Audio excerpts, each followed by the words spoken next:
Serious, even tragic, confusion exists concerning Valentin Tomberg's legacy. Here are clips from an upcoming episode on why I think this is important.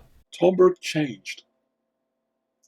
Michael French in Germany saw this clearly as well, though alas, there are many who do not.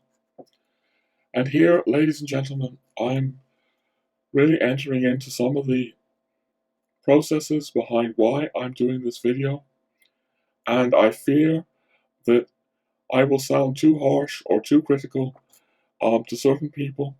I really do not wish to sort of point the finger and criticize people, but I feel a gravitas around this, a real sense of gravitas, and I need to speak. I'm not naming names, but yeah, here we are referring to mysterious processes. Tomberg's change manifested not only in his renouncing anthroposophy and conversion to Catholicism, but also in his call that Hermeticists honor and support the Church. Alas, Tomberg's transformation, as I say, goes too often unrecognized. As I have said in recent videos and articles, I see real danger here. It is the danger of conflating the later Tomberg with the earlier anthroposophical Tomberg. And if we conflate these, we cannot easily see what the mature Tomberg is pointing to. We cannot see his call to the sacramental miracle, the sevenfold sacramental miracle, all the seven sacraments, including confession, and the obedience it entails. Here Tomberg saw grave peril, which is why he wrote, and this is from Meditations on the Tarot, the Church is based on three sacred vows: obedience, poverty, and chastity, whilst we Hermeticists behave as pontiffs without the sacraments and the discipline that this entails. We do not want to obey either religious or scientific discipline. I very much understand this, I feel, and I've said this before, because it took me years to really come to the church. And, well, look, in the article, I go into a little digression, and we're just going to keep reading. Tomberg's call to obey the church is sometimes obscured these days by supposing that he merely meant some sort of elusive, vague, universal church. This is facile. It is obviously easy to obey or follow an ill-defined, insubstantial church, which too easily becomes whatever one wants to obey or follow. But Tomberg was not interested in easy answers. No, what Tomberg meant by the church clearly included dogma, it included discipline, it included the ecclesiastical hierarchy, and yes, it included papal infallibility. This means the centralized hierarchical church that Tomberg praises, and he does praise it to the shock of many anthroposophists. From the legal theses on, he's saying that Rome needed to be centralized, and even in his final writings at the end of his life, 30 years later, he's saying that this is an advantage that Rome has over the Eastern Orthodox churches, its centralization. He's saying this for something like 30 years. This means the centralized hierarchical church that Tomberg praises, and it definitely does not mean to include anything and everything people would like to imagine under the heading of a supposed universalism. Yes, Tomberg sees the good in every religion, and he knows Christ came for us all. This is why he says in Meditations on Tarot, the Master himself loves everyone, Christians of all confession as well as non-Christians. Tomberg has a hope for a future church that does sound universal.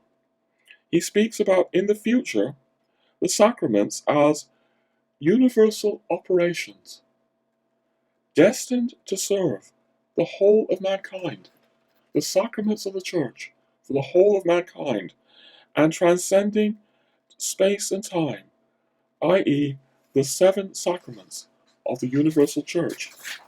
But although Tomberg is speaking about for the future, that this is the destiny, that the seven sacraments embrace all of humanity, that doesn't mean now. Still less does it mean that Tomberg was sort of conjuring up some kind of all-embracing universalist church now, without the sacraments and the discipline that this entails.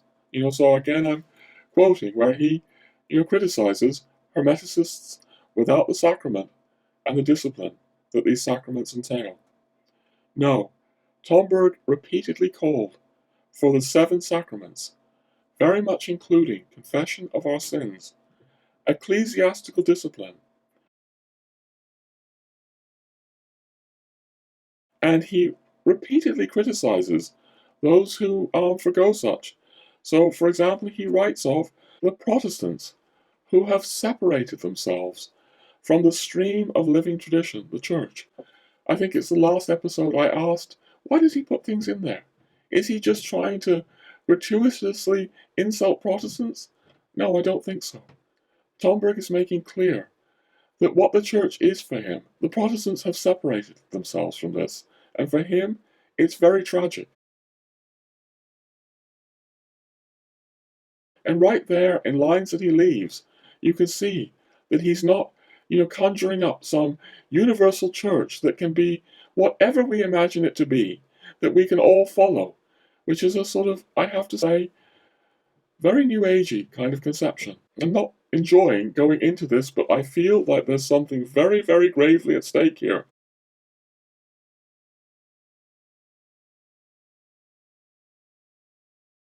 And there's so much in Tomberg's books that point to just the opposite of this idea. So, this is again from Meditations on the Tarot, where he writes, the Catholic Church, being Catholic or universal, cannot consider itself as a particular church among other particular churches, nor consider its dogmas as religious opinions among other religious opinions or confessions. This may not be easy for Hermeticists, but again, Tomberg was not in the business of easy answers. He knew many people would not find this easy, which is why, just a few lines after this is on page 89 if you're interested, we find a rejoinder. Tomberg is speaking back to the reader with his possible objections to what he's just said about the church, yes, other things he's just said, and he writes, dogmatism? Question mark? Yes, if one understands by dogma the certainty due to revelations of divine worth which prove fruitful and constructive, and due to the confirmation that they receive from reason and experience together. When one has certainty based on the concordance of divine revelation, divine human operation, and human understanding, how can one act as if one did not have it? Is it truly necessary to deny 3 times before the cock crows in order to be accepted into the good company of free spirits and non-dogmatics? This should be very clear to people. Tomberg is not interested in being accepted into the good company of free spirits and non-dogmatics. He's standing for the church. What can I say? Tomberg was not trying to shoehorn anything and everything into an insubstantial, non-dogmatic, new agey, carry-all bag. I don't know how to speak about this. I sometimes concerned that some of the things that I say in the earlier videos are too harsh. But I feel a gravitas here. I fear that there are people trying to read Tomberg in almost a new agey light. I'm going to come out more and say I see this especially in America, above all in America. And I think it's partly due to the fact that America has now become unconsciously New Age, which is something we're going into in, other episodes. So it becomes just almost like an unconscious reflex to read Tomberg as some kind of like universal New Ager. And it becomes even easier to read Tomberg that way if you don't acknowledge that Tomberg changed. Or as Michael Martin has said, Tomberg was transformed in the blood of the Lamb after 1944. There are some who suppose my interpretation of Tomberg boils down to my quote-unquote rigid Catholicism.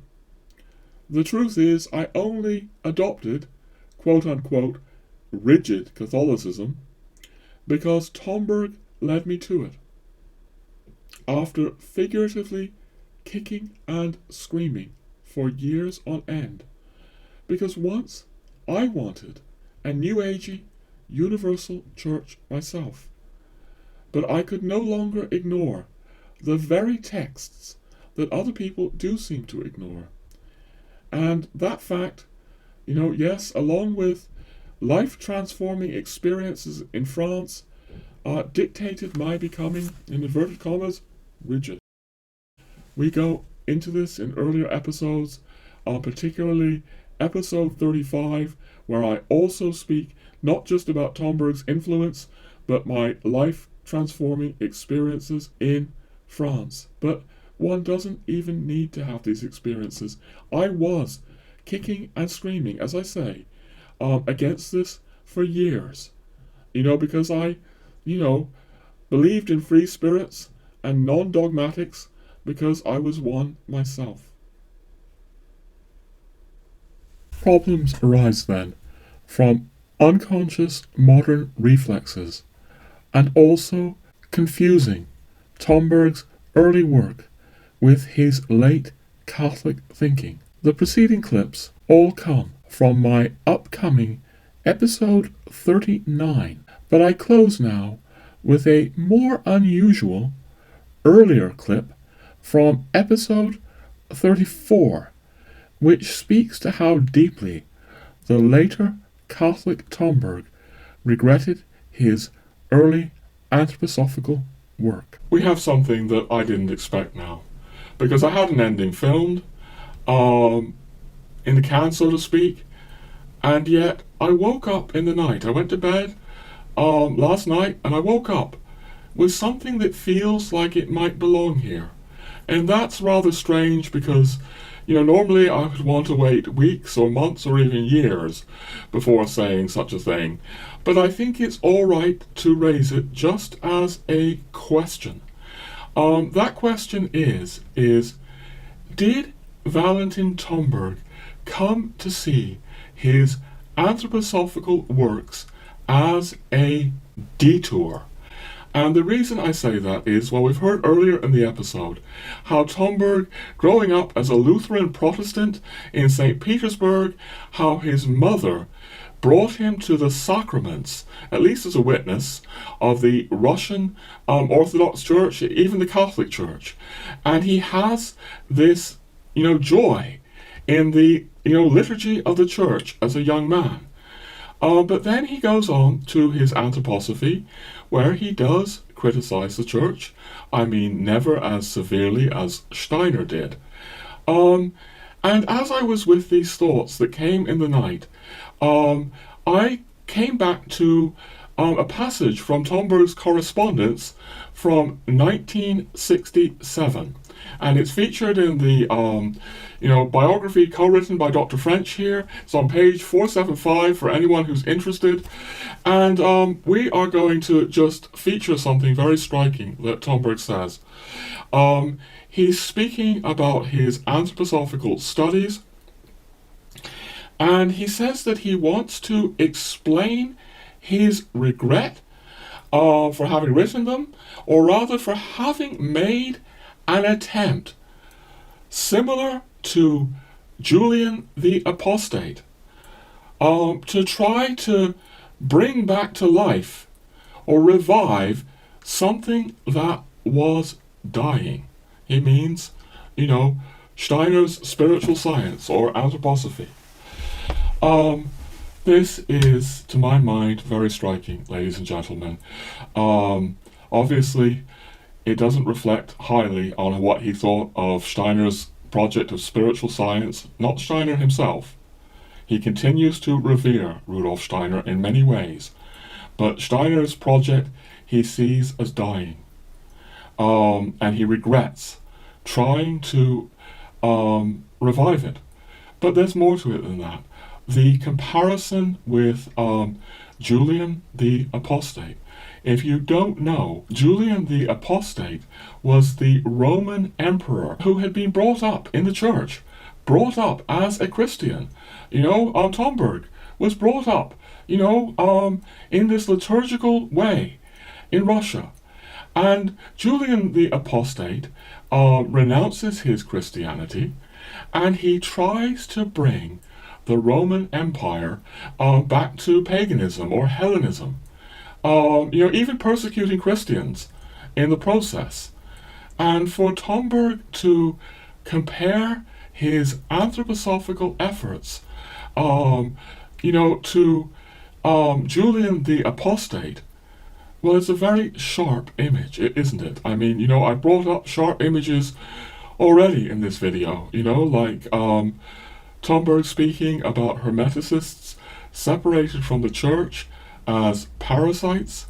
He does use some pretty tough images, but here he's speaking about himself akin to Julian the Apostate. It's just a brief line in a piece of personal correspondence, but it raises profound questions, at very least, about how Tomberg came to see his anthroposophical work.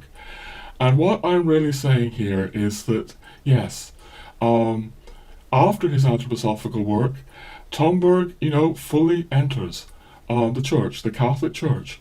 He becomes a full participant in the Catholic Church, speaks about himself being deeply shaken in his innermost being by the sacraments. And what I want to say in closing, ladies and gentlemen, is the sacraments are a way of humanization and a way of life. We've been speaking about Tomberg, speaking about a world becoming ever more arid and lifeless, a world ever more brutal and, a world dehumanizing. Tomberg is pointing to the life of the church, a way of humanization through uniting with our Lord Jesus Christ. And there are three ringing calls that Tomberg makes in the 15th letter of Meditations on the Tarot, and I'd like to close with them. May the Holy Scriptures be holy for us. May the sacraments be sacraments for us. May the hierarchy of spiritual authority be the hierarchy of authority for us.